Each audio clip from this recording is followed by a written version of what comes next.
Thanks for your company on Sky News. With me, our political editor, Andrew Clennell. And Andrew, the tone of that question time says it all really about where we're at. I mean, there's a bit of positivity. You see it from the Health Minister, from the Prime Minister, but also a lot of respect being shown about the gravity of the situation that our nation faces. Well, you've been here near 20 years. Can you ever remember question times, Kieran, like the last two? No.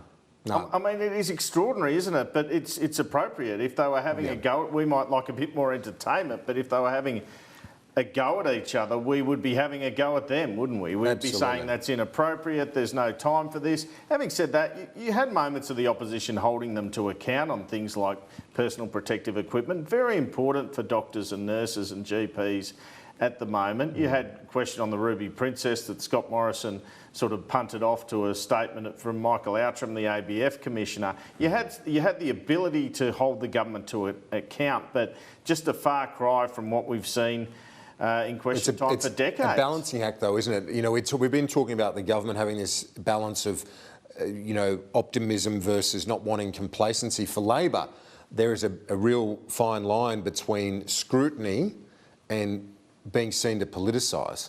Yeah, and look, Scott Morrison's had a brilliant couple of weeks with the wage subsidy and taking over the private hospitals and other announcements and flattening the curve, as it seems, in his work with the state government. So it's pretty hard to get stuck into him at the moment, particularly when lives and livelihoods are at stake. One thing that's emerged in terms of the language that you've noticed is this reference to sovereignty. He's talking about sovereignty a lot more. What exactly is he referring to, the Prime Minister, with that? Well, Kieran, I think he's referring to a closure of the borders. I mean, this is a theme that's emerged yesterday and today about economic sovereignty. The Prime Minister has begun talking about for decades now. We've been criticised for mining plenty of ore and coal and really relying on that, exporting it to places like China and importing the finished products like steel back. Well, with the prospect of this virus perhaps closing our borders for a year or even more, even longer, the PM has got the former head of Fortescue, Nev Power, as the head of his COVID Coordination Commission, and it's been put to me that one of his roles is to start looking at the road back, recovery road, when we finally get out of this, with an increased focus on manufacturing our own goods in the recovery. I'm sure lots of viewers will want to hear that news. Now, manufacturing at present in Australia, it employs 7% of employees, but it ranks 7th behind healthcare and social assistance, retail trade, construction, professional and scientific services, education and training, and accommodation and food services, many of which have been shut down. Mining is actually our 15th biggest employer, but generates a lot of the revenue. The problem is we've become a services economy and the services have been shut down. Even when you look to manufacturing of face masks and personal protective equipment, we've had to look offshore for that. It's good to see some businesses retooling to produce that and hand sanitizer and the like. But this is a theme the PM looks like he's going to stay on, this prospect of sovereignty, economic sovereignty, our own manufacturing sector, almost a return to protectionism. We keep seeing these moves to the left with nationalisation, against Scott Morrison's core beliefs, but just necessary in this crisis.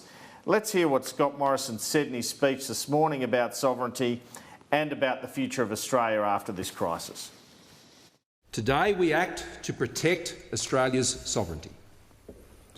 When Australian lives and livelihoods are threatened, when they are under attack, our nation's sovereignty is put at risk and we must respond.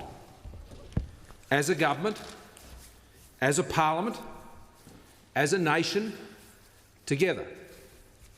It will be a fight. It will be a fight we will win. But it won't be a fight without cost or without loss. Through the actions we have taken to date, we have bought Australia valuable time to chart a way out over the next 6 months.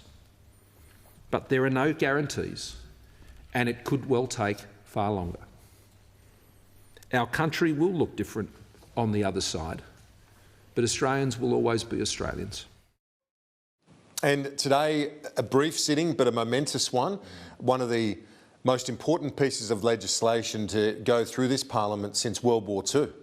Well, Josh Frydenberg called it one of the most important days in the Parliament's history since 1901, so he's even up to there. It's a fair call too. I suppose. I mean, it's the biggest amount of spending, I think, in one hit, other than your budget type situation. So, JobKeeper, important to keep employees tied to employers, and as we've spoken about, probably keeping unemployment down to 10% instead of 20%. It was interesting in that Prime Minister's speech that he spoke about 200,000 people in the last 3 or so weeks accessing JobSeeker or registering for it.